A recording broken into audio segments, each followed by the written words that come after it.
자, 오늘은 지구 내부 구조에 대해서 얘기를 할 건데요. 지구 내부 구조를 얘기를 하다 보면 여러분들이 항상 연약권이 무엇이냐, 그 다음에 암석권이 무엇이냐, 그러면 상부 멘틀은 뭐고 하부 멘틀은 뭐냐 라고 하는 그런 물음들이 많아서 그것부터 조금 해소를 시켜주고 시작을 해야 될 것 같습니다. 지구 내부 구조를 아는 데에 가장 큰 구분은 뭐냐면요, 일단은 화학적인 구분이 있고요. 화학적 구분이 나오면 뭐도 나와야겠어요? 같이? 네, 같이 물리적인 구분도 같이 나와야 됩니다. 그래서 이 화학적 구분과 물리적 구분이 어떻게 되는지를 조금 알아보기 위해서는 그림을 그려야 될 것 같아요. 그림을 한번 그려 볼게요. 일단은 우리가 이런 원뿔 맞죠? 아니죠. 치즈 케이크 모양을 하나 그려줍시다. 그려주고요. 그 다음에 여러분들이 원하는 만큼 산을 하나를 해주시고요. 그 다음에 산이 있으면 뭐도 있어야겠어요? 네, 바다도 있어야겠죠? 바다도 여러분들이 이렇게 심어줍시다. 네, 심어주면요. 여기는 파란색이니까 바다인 거 아시겠죠? 그 다음에 여기는 산입니다. 자, 대륙지각. 그러니까 여기 지금 땅 부분은 어때요? 딱딱해요? 아니면 물렁해요? 네, 딱딱하죠. 그래서 딱이라고 적을게요. 그리고 우리 다음 시간에 배울 거지만요. 지각 평행설에 의해서 지각 부분이 여기 산이 있으면 살짝 꺼지죠. 네, 요거까지도 이렇게 지각으로 하나 해주겠습니다. 자, 그래서 땅과 바다 부분이 돼 있는 거를 우리 화학적 구분으로 하면은 뭐냐면은 요 부분까지가 바로 지각입니다. 네, 화학적 구분은 일단은 원소, 그러니까 조성에 따라서 구분을 하는 거고요. 물리적 구분은 물리적으로, 그러니까 상태가 어떻게 변하는지에 따라서 구분을 하는 겁니다. 자, 그리고 어디냐? 자, 화학적 구분과 물리적 부분 한번 볼게요. 자, 물리적 부분으로 이제 가면은 지각에다가 플러스 약간의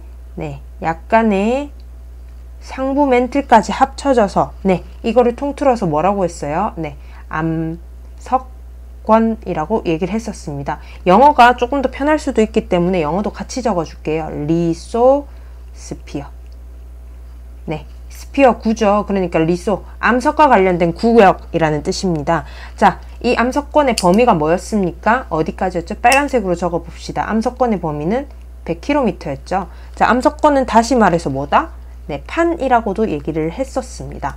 네, 자, 지금 지각, 화학적 구분에서는 이 지각 밑에를 이제 멘틀로 들어갔었죠. 네, 요것도 한번 표시를 해줄게요. 자, 물리적 구분에서는 지각과 멘틀 일부를 포함을 해서 암석권이라고 얘기를 했었고요. 자, 그 다음에 또 나눠집니다. 멘틀 안에서요, 물리적 구분은 또 나눠집니다. 700km까지를 뭐라고 하냐면 연약권이라고 얘기를 합니다. 여러분들 판구조론 할 때 연약권 뭐였어요? 암석권 밑에 판 밑에 연약권이 있으면서 얘가 멘틀 대류를 한다 했었죠. 얘는 정말로 연약한 애입니다. 멘틀이 대류하는 친구예요. 그래서 네, 이거를 영어로 하면은 아데노스피어라고 얘기하거든요. 네, 연약권이고요.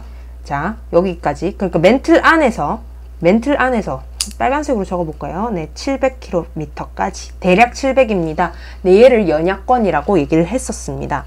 자, 그리고 또 멘틀에서 또 나뉘어집니다. 자, 멘틀에서 또 어디까지 나뉘어지냐면 요 정도 부분까지. 키로수로 보면요, 약 한 2900 정도고요.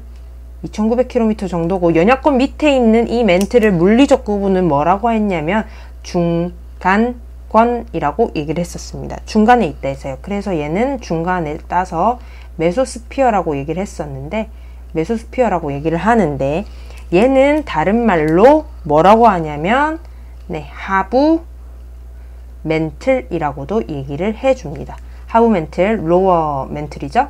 네, 그러면 중간권을 하부 멘틀이라고 얘기를 하면은 그 위에, 그러니까 지금 암석권 말고요, 이 지각부터 해가지고 연약권 끝나는 요 구간까지를 뭐라고 한다고요? 하부 멘틀 위에 있는 네, 상부 멘틀이라고도 얘기를 합니다. 학자에 따라서는 상부 멘틀, 중부 멘틀, 하부 멘틀 나누기도 하지만 우리는 지금 상부 멘틀과 하부 멘틀로만 한번 나눠보겠습니다.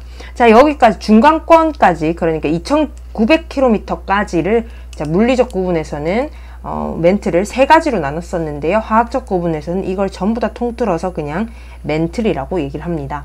자, 화학적 구분으로 보면요, 어떤 게 그러면은 지각으로 나뉘어지느냐?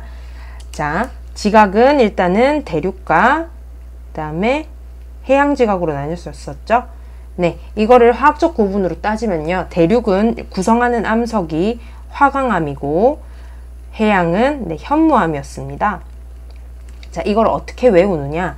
자, 지구과학 1을 본 영상을 본 친구들은 알 텐데요. 대화해요 하고 대륙은 화강암, 해양은 현무암. 네, 대화하자고 이렇게 요청을 하는 식으로 여러분들 외워주시면 됩니다. 자, 이게 지각이었다고 하면요. 멘틀은 뭐냐? 똑같이 규산형 광물인데요. 얘는 Fe랑 Mg가 풍부한 규산염 광물입니다. 대표적으로 뭐가 있겠어요? 올리빈, 그러니까 감람암이 있겠죠. 감람석이 있을 겁니다. 감람암이 있을 겁니다. 자, 그러면 멘틀 아래에 뭐가 있어요? 네, 화학적 구분에서는요, 멘틀 아래를 그냥 통칭해서 핵이라고만 표현을 합니다. 코어라고만 얘기를 해요.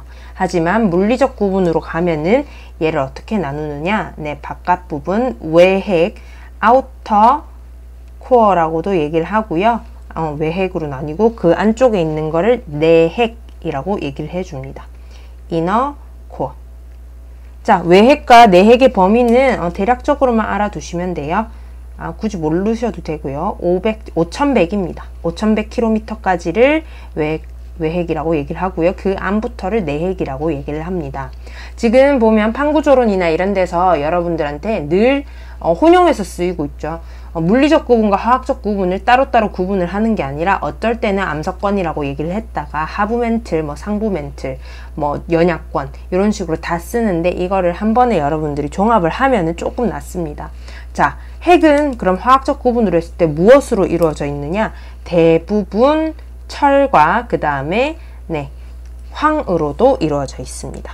네, 요것까지가 지금 지구 내부 구조였는데요. 자, 그럼 얘네를 어떻게 알았는지를 궁금하시죠? 네, 안 궁금해도 궁금해야 됩니다. 그거 한번 알아볼게요. 자, 얘네를 구분하는 어떤 기준이 뭐였냐면 네, 지진파 속도였고요. 지진파 속도로도 일단 먼저 알았고요. 그 다음에 지진파가 어떻게 굴절되는지로도 알았었습니다. 그리고 물리량의 변화로도 최종적으로 알게 되죠. 이때 물리량이라고 얘기를 한다면 온도, 압력, 밀도 같은 것들이 있겠습니다. 자, 그래서 지진파 속도부터 한번 보면 그래프를 조금 그려야 돼요. 한번 그려봅시다. 자, 그려왔습니다. 뿅 하고 나타났죠. 자, 여기를 지각, 가장 바깥쪽을 지각, 그 다음에 멘틀, 그 다음에 외핵, 내핵으로 얘기를 하고요. 그래프 부분으로 가면은 X축을 속도라고 얘기를 해주겠습니다. km/s고요. 자, 그 다음에 이 세로축을 깊이. 그러니까 제일 위쪽이 0이고 여기가 지구 중심이겠죠. 대략적으로 한번 보게 되면요. 자, 지각, 그 다음에 멘틀, 외핵, 내핵 이 부분을 한번 볼게요. 정확한 숫자는 모르셔도 돼요. 자, 근데 시작점이 이쪽과 이쪽이 있습니다. 자, 시작점, 자, 속도로 봤을 때 속도가 낮은 쪽이 뭐겠어요? 네, 얘가 S파일 거고요. 얘는요, P파일 겁니다. 자, 한번 볼게요. 자, 지각으로 통과하다가 갑자기 P파가 쭉 증가를 합니다. 왜 증가를 할까요? 우리 파동 같은 경우에는 같은 이런 매질이라고 얘기를 했을 때 더 단단해지면은 훨씬 더 빨라집니다. 그래서 압력이 증가하면서 얘가 좀 더 단단해졌겠죠? 이렇게 증가하다가요. 경계 부분으로 가면 어떻게 되냐면 뚝 떨어져요. 뚝 떨어졌다가 다시 어떻게 되느냐? 서서히 증가를 합니다. 서서히 증가를 하고요. 그 다음에 어떻게 되냐면 이렇게 다시 또 한 번의 불연속면이 있고 이렇게 증가를 하게 되죠. 자, 그런데 제가 지금 외핵과 내핵 부분을 너무 높게 그렸죠. 아무리 대강 그려도 요건 좀 지켜줘야 돼요. 그죠? 네, 여러분들 교과서를 참고하시면 더 좋고요. 네, 교과서나 혹은 문제집을 참고하시면 더 이쁜 그림이 있을 겁니다. 네. 자, 요런 식으로 요렇게 대강만 그려줄게요. 흐름만 아시면 돼요. 여기서 뭐가 더 크냐 마냐 이것보다는요. 멘틀 쪽에서 가장 최고점을 찍고요. 최고 속도를 찍고요. 그 경계면에서 갑자기 뚝 떨어지는 겁니다. 그리고 외핵과 내핵의 경계면에서도 뭔가가 속도에 급작스러운 변화가 있는 겁니다. 네, 여기까지만 아셔도 되고요. 여기까지가 P파였습니다. 그럼 S파를 보게 되면요. S파도 P파처럼 마찬가지로 초반에는 조금 증가를 하다가 어떻게 되냐면 네, 멘틀과 외핵의 경계에서 갑자기 뚝 떨어지더니 그 다음부터는 없어집니다.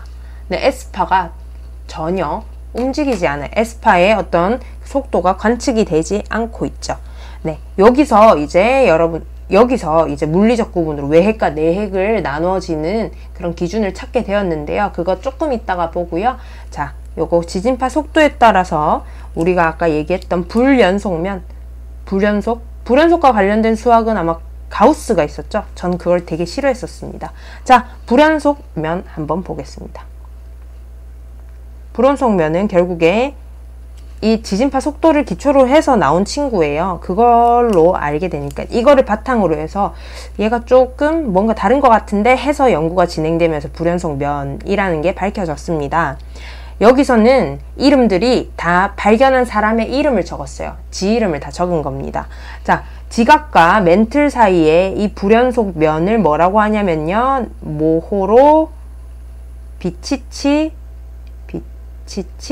불연속면이라고 얘기를 하거나 혹은 모호면이라고도 얘기를 합니다. 불연속면. 요 뒤부터는 불연속면은 생략을 할게요. 자, 그 다음에 멘틀과 외핵의 경계 부분의 불연속면을 뭐라고 하냐면 구텐베르크라고 합니다. 구텐베르크 하면 세계사를 많이 열심히 공부했던 친구들은 금속 활자를 발명한 사람과 이름이 똑같은데 라고 하겠지만 다른 사람이더라고요. 네, 저도 찾아봤었어요. 학생 때. 자, 그 다음에 외핵과 내핵의 그 불연속면이 뭐냐면 레만면이라고 얘기를 합니다. 이게 사실 공구 개정 교육과정만 하더라도 공구 아니죠. 07 개정 교육과정만 하더라도 이걸 중학교 때 했었어요. 그래서 저희 시험에 항상 이 세 문제, 그러니까 주관식으로 요거 세 개를 적는 게 나왔었는데 친한 친구가 이 레만면이 외우기 힘들다고 라면이라고 외웠었거든요. 네, 그러고 시험에 라면면이라 적어서 틀렸다는 기억이 아직까지도 납니다. 레만면입니다. 자, 여기 불연속면을 봤고요. 자, 그러면 이제 외핵이 어떻게 일어났는지 지진파, 굴절 부분 보면서 한번 보겠습니다. 자, 일단 여러분들이 동그라미를 하나 그려주시고요. 예쁘게 그려주세요. 컴퍼스 가지고 그리셔도 되고요. 자, 그 다음에 절반을 나눠주세요. 절반을 나눠주시고 그 다음에 여기를 0도, 여기를 180도라고 적어주시면 고맙겠습니다. 여기는 일단 우리가 지진파를 터뜨릴 거고요. 지진파가 터지고 그걸 기준으로 해서 180도입니다. 그러면 여기는 90도가 되겠죠? 여기도 90도. 이렇게 될 겁니다. 자, 그러면 이걸 왜 절반으로 나눴냐 하면요. 우리는 층상 구조가 있고 없고를 나눌 겁니다. 자, 여기 왼쪽 부분은 층상 구조가, 지구가 층상 구조가 아닐 때를 가정을 할 거고요. 그 다음에 오른쪽은 층상 구조가 있다라고 할 때를 가정을 할 겁니다. 자, 그래서 층상 구조 있다라고 가정을 했을 때 이 바깥 부분 한 줄은 지각이고요. 그 다음에 이쪽 안쪽 부분 멘틀, 그 다음에 외핵, 내핵 요렇게만 그려줄 겁니다. 자, 그럼 지진을 터뜨렸을 때에 한번 지진파가 어떻게 가는지 보면 층상 구조가 없는 경우부터 한번 볼게요. 자, 여기서는 일단은 네, 아주 예쁘게 이런 식으로 갑니다. 전파에서 나갑니다. 뭔가 걸릴 게 없죠. 네, 요렇게 가요. 이렇게 가니까 뭐예요? S파도 다 있을 거고 P파도 다 있을 겁니다. 그죠? 자, 그런데 우리 층상 구조가 있을 때를 한번 볼게요. 자, 여기서 보면은 똑같아요. 멘틀까지는 똑같은데요. 어느 순간 보면은 외핵의 경계에 닿게 됩니다. 닿게 되면 외핵에서 한번 찍고 돌아오는 친구들이 있겠죠? 네, 반사돼서 돌아오는 친구들이 있을 거고요. 그 다음에 외핵을 통과하는 친구들이 있을 겁니다.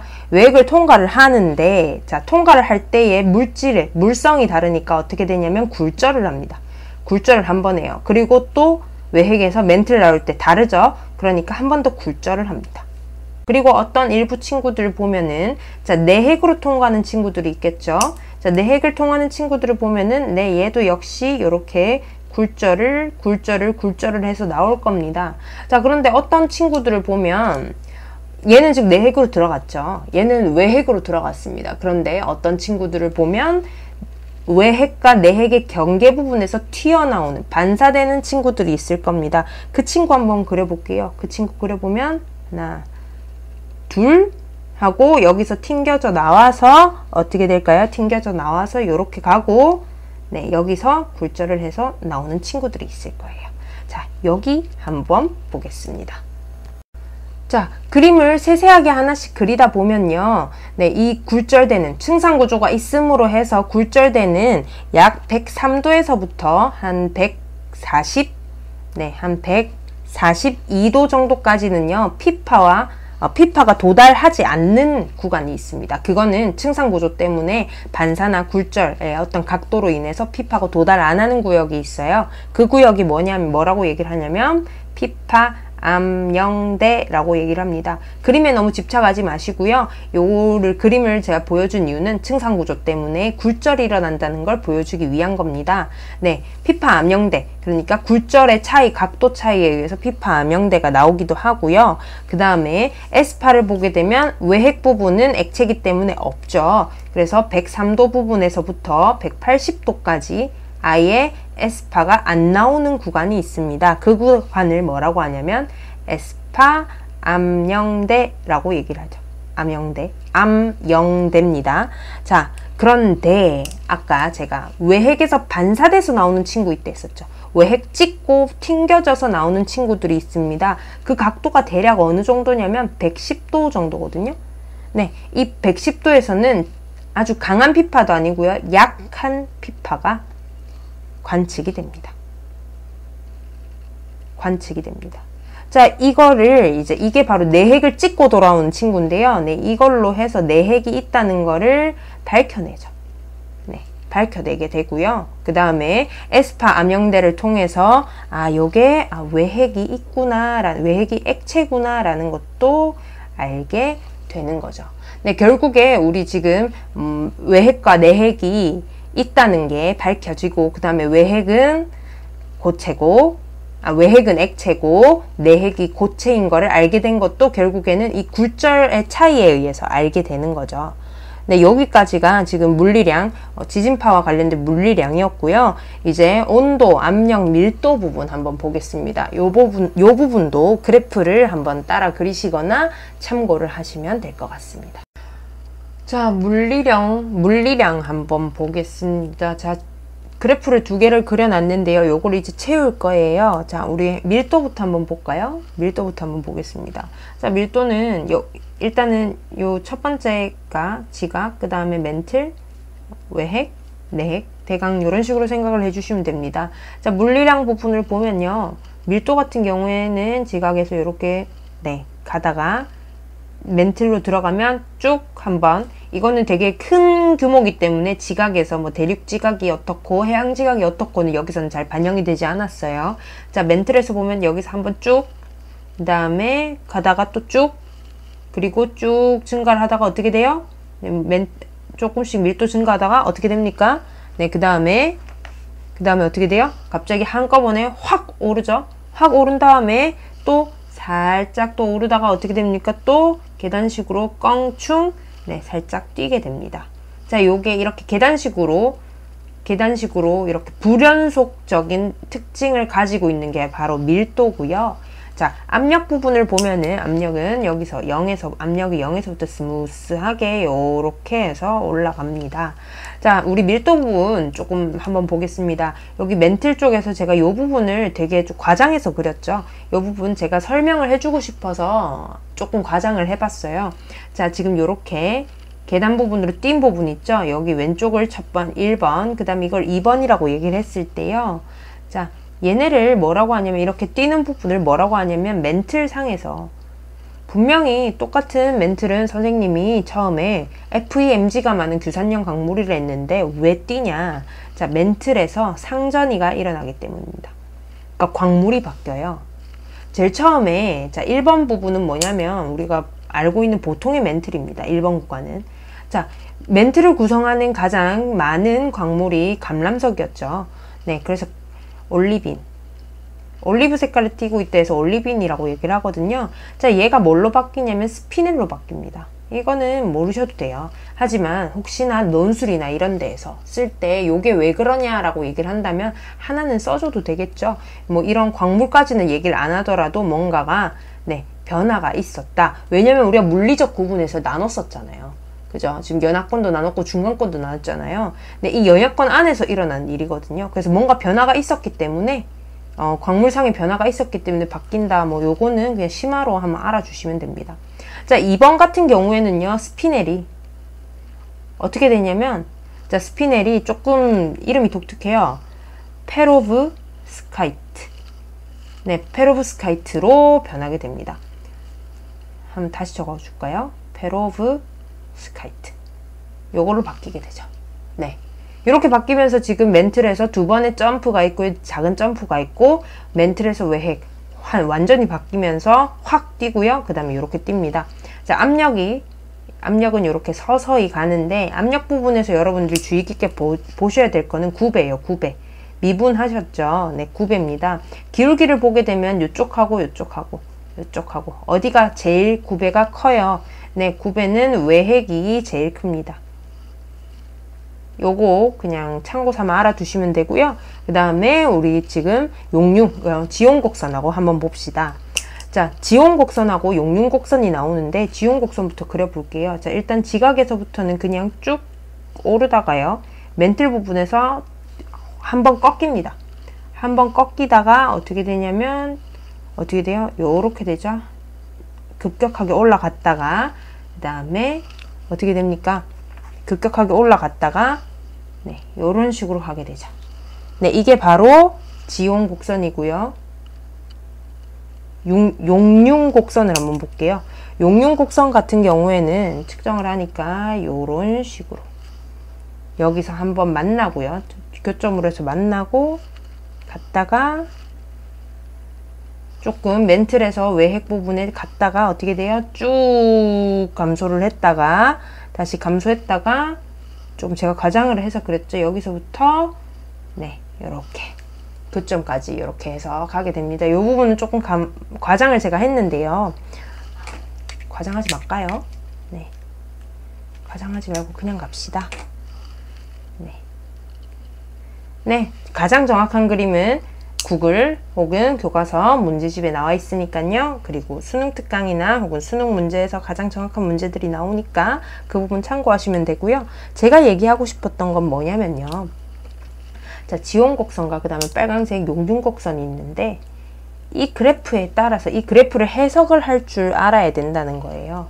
자, 보면 용융곡선이라는 말이 뭐냐면 용융곡선에 닿거나 혹은 이것보다 온도가 높으면, 그러니까 용융곡선의 기준은 녹는 선이에요. 그러니까 이것보다 온도가 높으면 높겠죠. 그겁니다, 바로. 네, 지용곡선하고 요약을 해주면요, 지용곡선하고 용융곡선이 있을 때,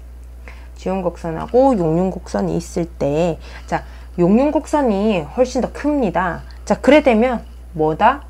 용융이 안 된다 소리입니다. 안 녹는다 소리가 됩니다. 대신에 지용곡선이 크면, 그러니까 온도가 크면은 얘는 녹는다라는 얘기가 됩니다. 자, 그럼 여기 한번 볼게요. 자, 지각에서는 안 녹았죠. 지금 보면은 용융이 위에 있잖아요. 근데 이 부분 어디예요? 멘틀 속에서 이 부분. 부분적으로 용융되는 곳이죠. 교점이 있기 때문에 부분적으로 용융됩니다. 네, 살짝 녹는 구간 어디였습니까? 연약권이었죠. 그죠? 판구조론과 관련되는 연약권이었습니다. 자, 그리고 하지만 그 위로 가면, 그것보다 더 깊이 들어가면 어떻게 돼요? 용융선이 훨씬 더 높죠. 그러니까 얘는 고체고요. 외핵 봅시다. 경계에서 용융곡선이 쭉 내려갑니다. 그러면서 어떻게 돼요? 지용곡선이 위에 있죠. 그러니까 얘는 녹아서 액체가 되고요. 외핵과 내핵의 경계에서 보면은 다시 용융곡선이 내 위로 갑니다. 그러니까 내핵은 다시 고체가 되는 거죠. 아, 여기까지 좀 굉장히 길었어요. 하지만 여러분들 내부 구조까지도 확실하게 이해를 했다면은 우리 앞으로도 조금 더 훨씬 더 편할 것 같아요. 네, 고생하셨습니다.